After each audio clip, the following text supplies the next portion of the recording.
Bonjour, voici une courte présentation sur l'utilisation de cette ressource pédagogique consacrée aux voies métaboliques et à l'exercice, réalisée dans le cadre de la licence numérique interuniversitaire.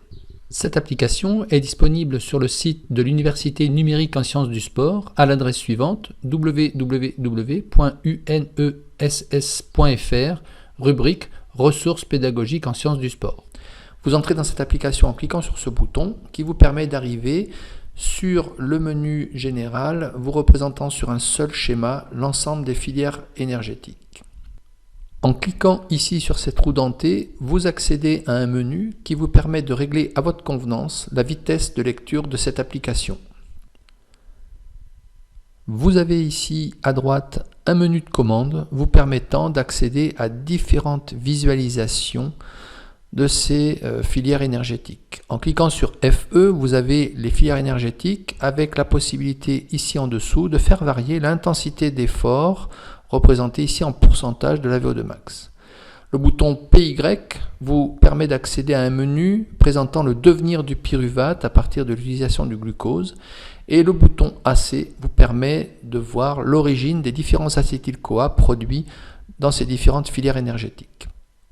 Vous avez ici en bas à droite une échelle qui vous permet d'avoir accès à différentes informations comme par exemple le pourcentage d'utilisation des différents substrats énergétiques dans ces différentes filières métaboliques. À partir de ce schéma, vous allez également avoir la possibilité de visualiser en détail la glycolyse, le cycle de Krebs, la bêta-oxydation, mais également la respiration cellulaire en cliquant sur l'intitulé correspondant. Par exemple, en cliquant ici sur glycolyse, vous allez être invité à quitter cette visualisation pour entrer sur celle correspondant à la glycolyse détaillée. À partir de ce menu à droite, vous avez différentes visualisations de cette glycolyse, le schéma général, mais également une vue où vous ne voyez que les enzymes de cette voie métabolique, et également un affichage où ici vous avez uniquement les formules des différents intermédiaires métaboliques. Vous avez également la possibilité de visualiser la glycolyse qui se termine dans la mitochondrie avec l'oxydation du pyruvate ou la glycolyse dite anaérobie qui se termine par la formation de lactate.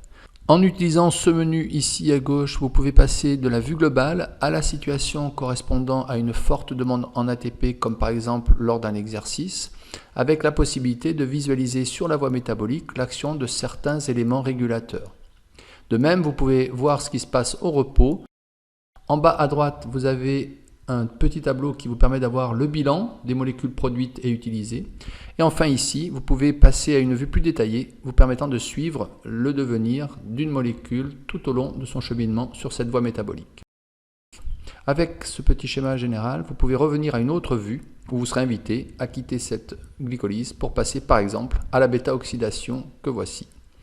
Vous avez là encore, ici en bas à droite, le tableau vous présentant le bilan en production et en utilisation des différentes molécules d'intérêt. Si vous souhaitez changer de vue et par exemple voir ce qui se passe concernant le cycle de Krebs, après être invité à quitter cette scène, vous arrivez donc sur la visualisation du cycle de Krebs avec deux possibilités de vue, soit le schéma général, soit un affichage avec les formules des différents intermédiaires de ce cycle de Krebs. Vous avez là encore en bas à droite le tableau vous présentant le bilan en molécules utilisées et produites.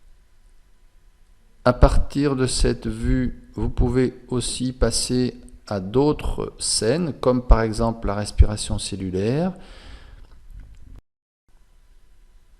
Vous arrivez ainsi tout d'abord sur une visualisation globale de l'organisation de la chaîne respiratoire au sein de la membrane interne mitochondriale, avec les différents compartiments que l'on connaît. Il est possible de changer de cette vue vers une vue plus dynamique avec le mouvement de molécules d'intérêt comme par exemple les protons à travers les différents complexes, mais également de voir ce qui se passe au niveau de la synthèse d'ATP. Vous pouvez zoomer, orienter à votre convenance les différents éléments en utilisant votre souris. En cliquant sur le nom d'un complexe particulier, vous avez la possibilité d'avoir une vue plus détaillée au niveau de ce complexe, avec par exemple ici le devenir des électrons apportés par le NADHH+, produit par le cycle de Krebs et leur transfert vers le complexe 3.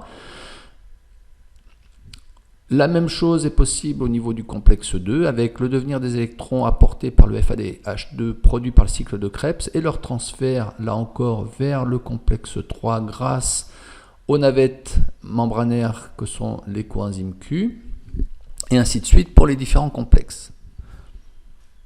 Vous avez la possibilité de revenir à la vue générale en cliquant sur précédent. Et vous avez ici, grâce à la roue dentée, la possibilité de régler là encore la vitesse de lecture de l'application à votre convenance. Enfin, le menu ici en haut à droite vous permet de quitter l'application et de revenir au départ.